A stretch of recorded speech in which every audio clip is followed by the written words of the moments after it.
Hi అండి, నమస్తే. ఎలా ఉన్నారు అందరూ? నేను మీ Anusha. Welcome back to Telugu Ruchulu. ఈరోజు నేను మీకు బొంబాయి రవ్వతోటి ఎంత ఈజీగా ఒక స్వీట్ తయారు చేసుకోవచ్చో చూపించబోతున్నానండి. ఈ స్వీట్ వచ్చేసి నేను ప్రిపేర్ చేయలేదండి. మా ఇంటి ముందు కవితక్క అని ఉంటారు. తను చేస్తుంటే వీడియో తీసుకుంటాను అని అడిగి తీసుకున్నాను. తను చాలా బాగా కుక్ చేస్తారు. ముందుగా ఒక కళాయిలోకి 2 కప్పులు షుగర్ తీసుకున్నారు. అందులోకి 3 కప్స్ వచ్చేసి వాటర్ పోసుకున్నారు. ఇదంతా బాగా ఒకసారి మిక్స్ చేసుకోవాలి. తర్వాత ఒక 4 ఇలాచీని కొంచెం దంచుకొని అందుట్లో వేసుకున్నారు. పాకం అది రెడీ అవుతుందన్నమాట. అది గులాబ్ జామున్ లాగా రావాలి. సపరేట్గా ఇందులోకి వేరే ప్యాన్ తీసుకొని వేరే స్టవ్ పైకి అందుట్లో కొంచెం నెయ్యి వేసుకొని బొంబాయి రవ్వని ఫ్రై చేసుకుంటున్నారు. 1 కప్పు బొంబాయి రవ్వ తీసుకున్నారు. దాన్ని కొంచెం ఫ్రై చేసుకుంటున్నారు. ఇది కొంచెం ఫ్రై అయిపోయిన తర్వాత ఇందులోకి ఒక 1 కప్పు పాలు వేసుకోవాలి. ఒక్కసారిగా కాకుండా కొంచెం కొంచెంగా పాలు వేసుకుంటూ కలిపారనమాట. చూస్తున్నారు కదా, ఈ విధంగా కొంచెం కొంచెంగా పాలు వేసుకుంటూ కలుపుతున్నారు. ఇదంతా ముద్దలాగా రావాలి. తర్వాత మనం ఫ్రై చేసుకోవాలి కదా, అందుకోసం అని చెప్పేసని. కానీ చాలా జ్యూసీగా చాలా సాఫ్ట్గా చాలా బాగున్నాయండి. కేవలం 10 నిమిషాల్లో ప్రిపేర్ చేసేసారు. ఎప్పుడు మనం గులాబ్ జామ్ చేసుకుంటూ ఉంటాం కదా, కానీ ఒకసారి ఇట్లా ప్రిపేర్ చేసుకొని చూడండి. మీరైతే ఇంక అసలు వదిలిపెట్ట. చాలా బాగున్నాయండి. పైన కొంచెం క్రిస్పీగా ఉన్నాయి, లోపల మాత్రానికి చాలా సాఫ్ట్గాను చాలా జ్యూసీగా చాలా బాగున్నాయండి.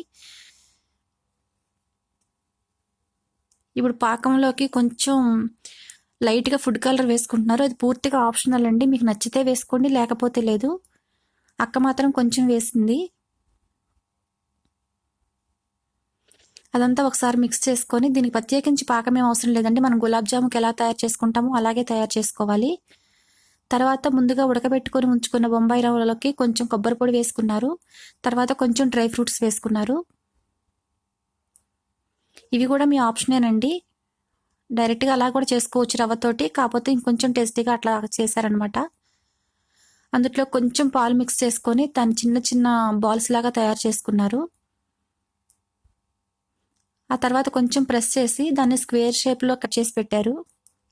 మీకు నచ్చితే బాల్స్ లాగా ఉంచుకోవచ్చు, లేకపోతే అలా రౌండ్గానే ఉంచుకోవచ్చు. అక్క మాత్రం ఒక షేప్ కట్ చేశారనమాట, స్క్వేర్ షేప్లోకి. అది వచ్చేసి ఒక అరంగుళం కంటే తక్కువగానే ఉందండి వెడల్పు మాత్రానికి. అట్లా చేసుకున్నారు.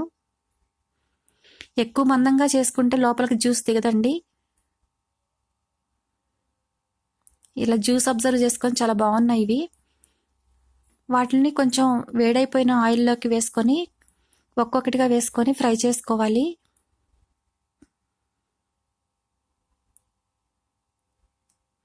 రెండో వైపు కూడా టర్న్ చేసుకొని బ్రౌన్ కలర్ వచ్చే వరకు ఫ్రై చేసుకోవాలి. చూస్తున్నారు కదా, ఈ విధంగా ఫ్రై అయిపోయాయి కదా. ఇప్పుడు వీటిని తీసుకొని మనం చల్లార్చి పెట్టుకున్న పాకంలోకి వేసుకోవాలి. పాకం చల్లగా ఉండాలండి, ఇవి వేడిగా ఉండాలి. ముందుగా ప్రిపేర్ చేసుకున్నాం కదా, అందులోకి ఇప్పుడు వీటిని వేసుకుంటున్నాము. చాలా అంటే చాలా బాగున్నాయండి. ఒక అర్ధగంట పాటు పాకాన్ని బాగా అబ్జర్వ్ చేసుకున్న తర్వాత ఇప్పుడు సర్వింగ్ బౌల్లో తీసుకుందామండి. ఇప్పుడు దీనిపైన చిన్నగా కట్ చేసి పెట్టుకున్న డ్రై ఫ్రూట్స్ వేశారు. మీకు నచ్చితే వేసుకోండి, లేకపోతే లేదు. నాకైతే సూపర్గా నచ్చిందండి. నేను బాగా ఎంజాయ్ చేశాను. మీరు కూడా తప్పకుండా ప్రిపేర్ చేసుకొని ఎంజాయ్ చేయండి. ఈ వీడియో కనుక మీకు నచ్చినట్లయితే తెలుగు రుచులు ఛానల్ సబ్స్క్రైబ్ చేసుకోండి. లైక్ చేయండి, షేర్ చేయండి, కామెంట్ చేయండి.